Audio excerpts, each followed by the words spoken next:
Hello, everyone. Welcome back to Trekyards. I am Captain Foley. I'm Connor Kong. Stuart, are you okay? I am wonderful. Why would you ask? You're speaking strange, and you feel different, and you look younger, maybe more able to do things. Have you got some sort of new form, perhaps new body? I mean, has this happened? Are you finally version 2?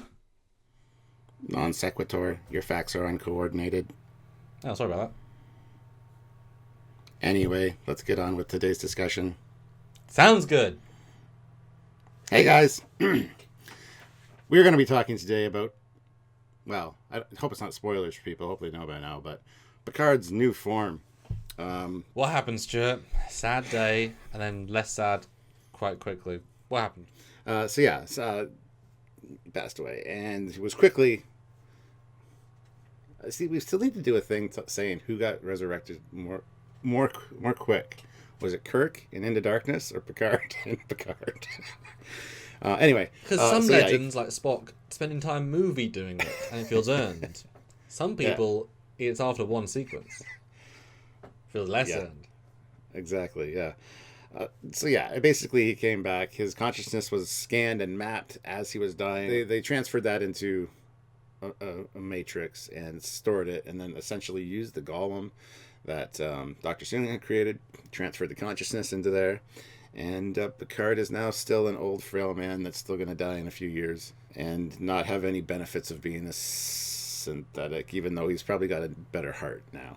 Yeah, Siobhan already confirmed the metal heart is long gone, like it wouldn't make sense. No, so just for clarity, the golem is basically a raw organic synth body with no distinct anything yet. It had the ability to have a consciousness, just nothing was in, and so he intended to put himself in it, and I guess it would then change the form of the external to look like him. I mean, we already saw the form, and it was just a non-form, but like Brent and Patrick look quite different, so it obviously wasn't built like Brent, it was built like no one, which means you can make it quite easily. So they could have made a data, but whatever.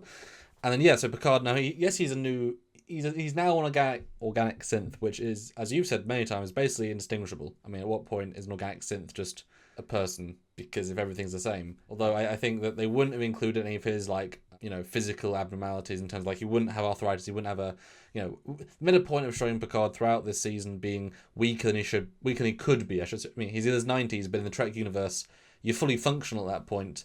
If you've got arthritis, they can cure arthritis. Like, you can't have the same sort of problems that they have now, but it's because Patrick is not the fittest person, given he's in his 80s or whatever. But yeah, so the body is a fresh synth organic, so it wouldn't have the same physical problems, but they added a deconstructive matrix into its biology that will let him the body die roughly when Picard would. So there should be in season 2 he'll be stronger, fitter, able to do things, no walking around, whatever, but he's not no super things. He's the exact same physicality of a human, just... The question is, will this fact be revealed to anyone, really, except the people around him? Like, will he make a point to go to see Geordi LaForge and be, hey, guess what? I died and shit, and you weren't there. But you know what? I don't hold it against you. Yeah. You can come to the next funeral. Is he going to let people know? Now, my feeling is probably, because with the way it was explained by Siobhan and Kurtzman, is the fact that they made Picard the most human of humans into a synth. And then the ban got lifted, and it's because, they basically turned Picard, who's still Picard, into a synth to show that synths aren't dangerous. Although, okay, so you get into the problem, though, of the season was rewritten and sort of tweaked around. The setup to why synths were banned is because the Romulans, through O, managed to hack remotely all of the androids and kill people.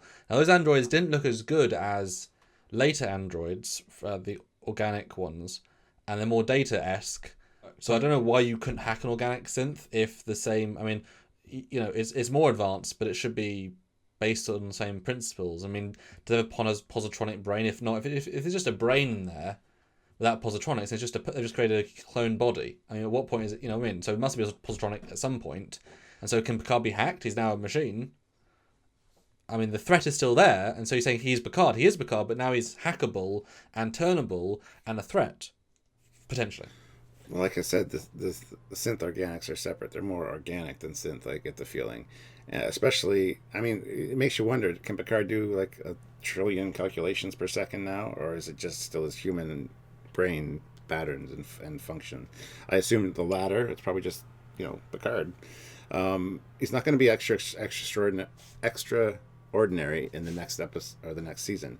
He's just going to be Picard. Just not ill. Although you wonder, they obviously cloned his neural net, but the fresh body was a fresh body. So would they clone his ability to process information at that age, or would, because he's now got a fresh brain, like we now have more, we all get a bit slower when we get older.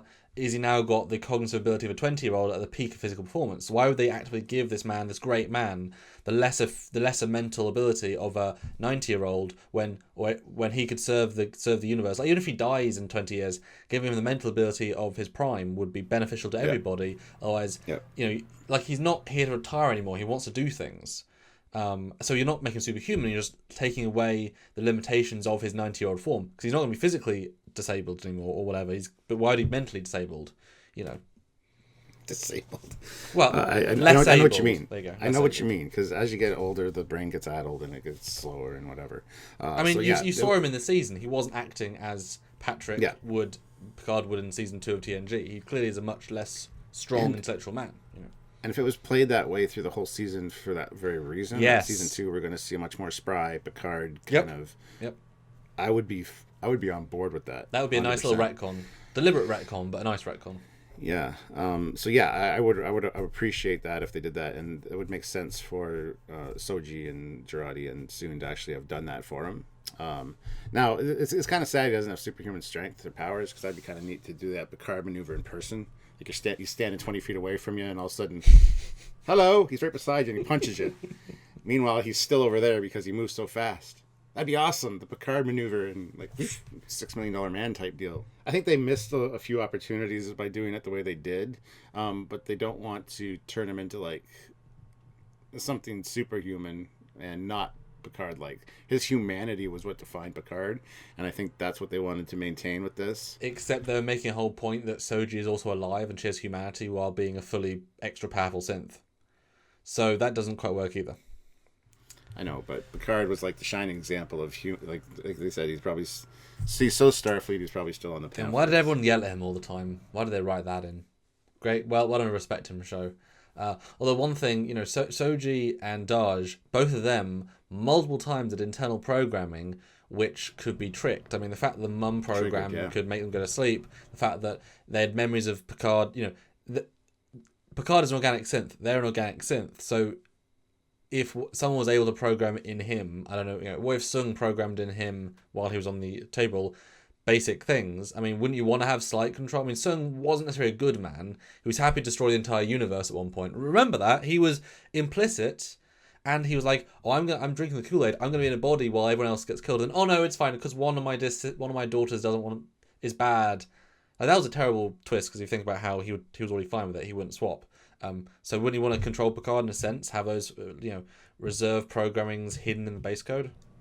And exactly, and see, that would be a nice thing for season 2, to have him be a baddie, working behind the scenes, pretending to be the friend. Yeah, pretending to be the friend, but kind of, because even Picard said, my gain is your loss for the body, and he's like, like the look on his face was kind of like, oh shit, I never really thought about that, but obviously he did. If he was working behind the scenes to kind of sabotage this whole situation, that would be interesting, actually. I don't know if they'll do that, but I really liked Soon's turn at the end there. I kind of liked the character, because I didn't like him in episode 9. But I think that would make an interesting, at least, subplot for season 2. Maybe not the big baddie, but, somebody that's kind of not really working on the side of Picard. I like that. And what do you think about him putting things into Picard's positronic brain that can trigger, protocols? That's what I'm saying. Yeah. Like, he's already done that. Yeah. And season 2, we see that starting to play out. Like, Picard starts doing questionable things.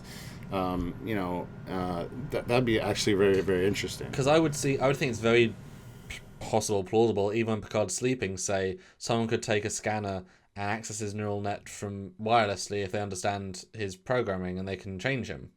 Picard is now susceptible. as much as Geordie LaForge was susceptible to the Romulan trick, so therefore I guess it's just as susceptible as you could have been, but he is more of a threat. And to answer the question, will Picard reveal he's a synth? I don't think he would necessarily. While the audience wants, as in the real life audience, is meant to get the sense of yay, synths are good, therefore. Although one wanted to kill the entire universe, and everyone went along with it. So everyone was implicit to murder of the universe, but whatever. They made a massive thing of people hate synths in terms of the Mars incident soured everybody in the Federation, the generic everybody, and none of us liked that. You, me, I think a lot of our audience didn't like that.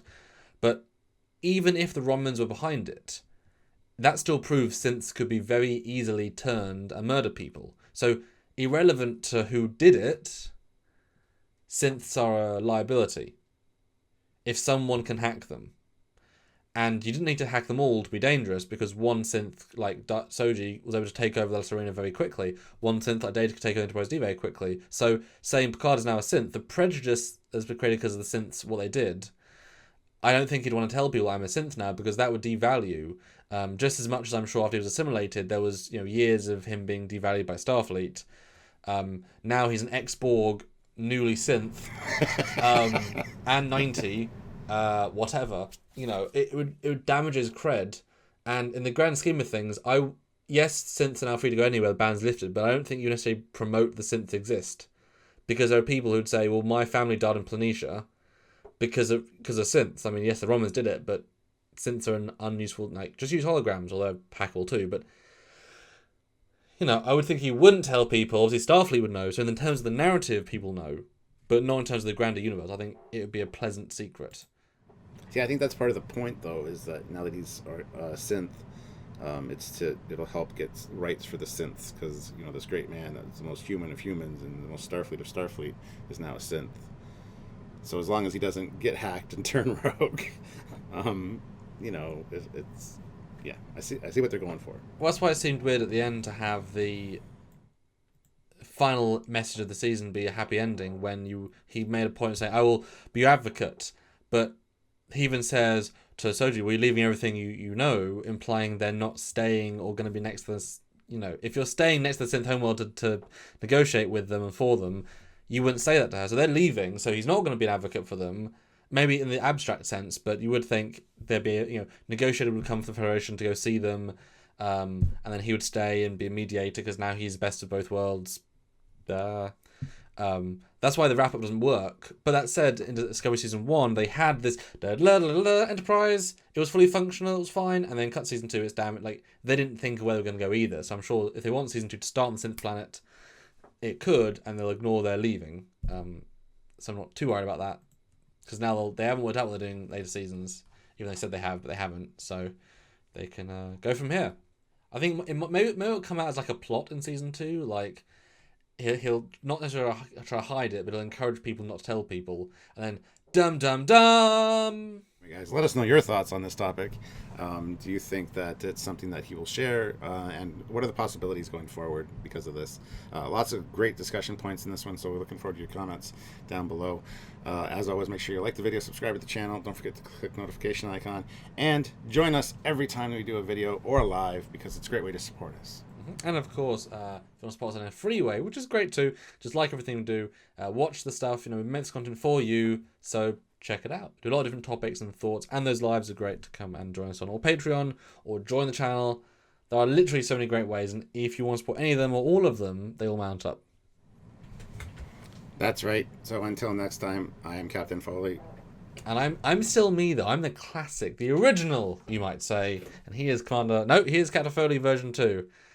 I'm Connor Kongs, and bye guys. Good day.